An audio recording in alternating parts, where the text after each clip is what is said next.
Lo que debes conocer sobre las fianzas, los avales y las garantías internacionales. Curso práctico. Temario del curso. Tema 1. Origen y evolución de las fianzas, avales y garantías. El origen del aval. Respecto al origen del término aval, se han formulado distintas hipótesis. Aval, según la teoría más difundida en la doctrina francesa, derivaría de la expresión avaloir. Se trata de una contracción de la preposición a y del verbo valuar. Otra afirmación es que proviene del derecho musulmán antiguo, de la palabra árabe awala, que expresa el concepto de la sustitución de un deudor por otro. Otra teoría, proveniente de autores alemanes e italianos, la ubican con una significación topográfica, y derivaría de una contracción del francés aval, en italiano avalle, invaso, o sea firmado abajo, o desis, por debajo, de la del avalado, para indicar el lugar donde según la costumbre, aparece la suscripción del avalista.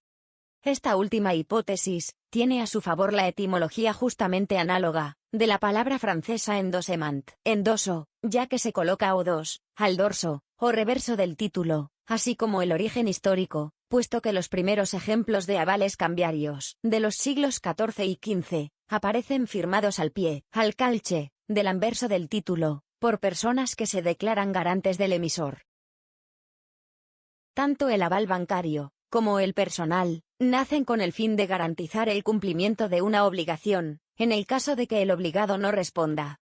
En un aval personal, el avalista es una persona natural, y suele ser un familiar o persona cercana al avalado. Son fáciles de tramitar, porque no requieren procedimientos predeterminados, debido a la relación de confianza existente entre las partes.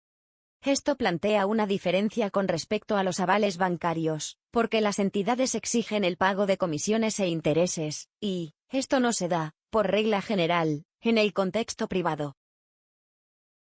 El origen de la fianza. La fianza tiene como antecedentes conocidos más remotos, una inscripción en una tablilla de la biblioteca de Sargón I de Akkad, que data aproximadamente del año 2568 a.C., y algunas manifestaciones en el Código de Hammurabi. También se puede encontrar en varias civilizaciones antiguas, como en Egipto, India, Grecia e Israel, a partir del año 1280 a.C.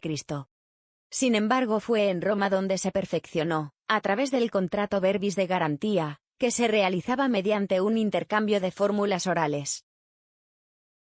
A lo largo de las diversas épocas de la antigua Roma, existieron tres mecanismos para garantizar una obligación.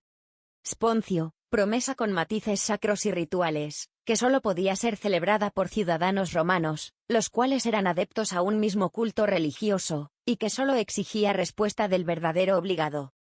Fideipromisio, surge como evolución del sponcio, ya que era utilizada también por peregrinos y extranjeros, que se comprometían a algo por su respectiva fe, y establecía un deudor principal y un garante. Fideiusio, compromiso que también se basaba en la confianza, se daba entre cualquier tipo de personas, y generaba tanto un deudor principal como un garante. Una de las características que distinguen a esta figura, es que la obligación principal no prescribía. De aquí que, en el siglo VI, el emperador Justiniano incluyó el beneficium excusionis, el cual concedía al fiador el derecho de exigir, que el acreedor persiguiera al deudor antes de dirigirse a él, para reclamar su obligación como garante. En 1348, España adquiere de Roma la figura de la fianza, y la consigna en la Ley de las 7 Partidas, un código jurídico castellano de la Baja Edad Media.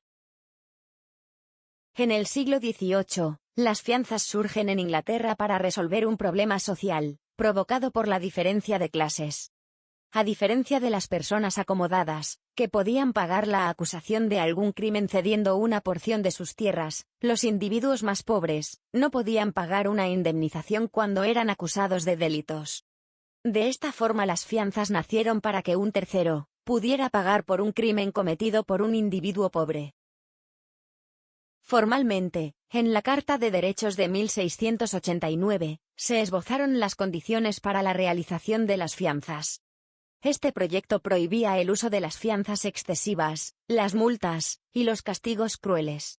Inglaterra es el primer lugar en el que las operaciones de fianzas se convirtieron en una actividad lucrativa. En este país, se constituyó la primera empresa que expidió fianzas a título oneroso, y con esto se dio comienzo a la época de la fianza mercantil. El origen de la garantía bancaria. Durante mucho tiempo, dentro de las denominadas garantías, solo existió la fianza. Regulada por el Código Civil, la fianza es una figura de carácter accesorio, en la que el garante puede invocar las excepciones y defensas del deudor, en su relación con el acreedor. En ocasiones eso requiere evidencia de incumplimiento, y por tanto inconvenientes y dilaciones. En la década de los años 70, ante la creciente fortaleza del comercio internacional, se hizo cada vez más difícil exigir un pago avanzado al comprador. La garantía es un buen sustituto, aporta seguridad sin avanzar fondos.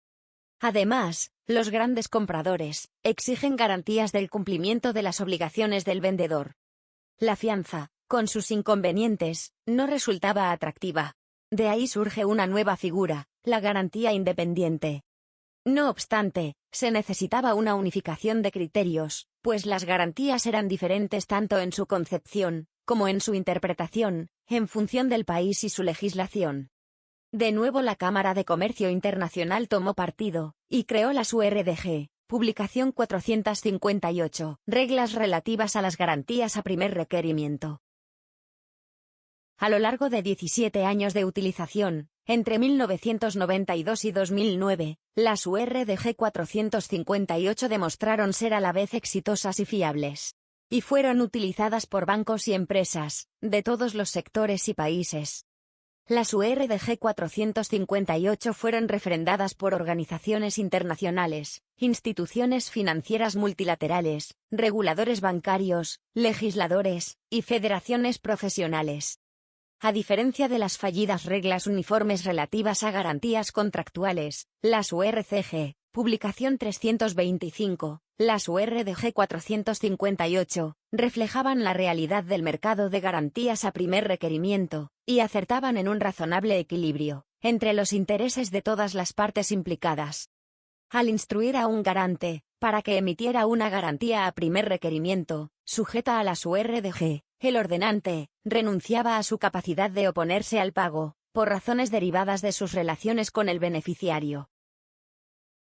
En el año 2010, la Cámara de Comercio Internacional publicó las nuevas URDG, publicación 758, que se asentaban en las URDG 458, e incorporaban un conjunto de innovaciones, dictadas por la evolución de las prácticas, y por la necesidad de evitar disputas.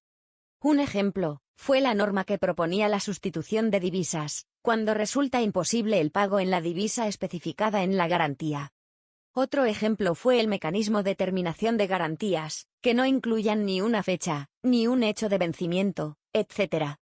Actualmente sigue en vigor esta última publicación.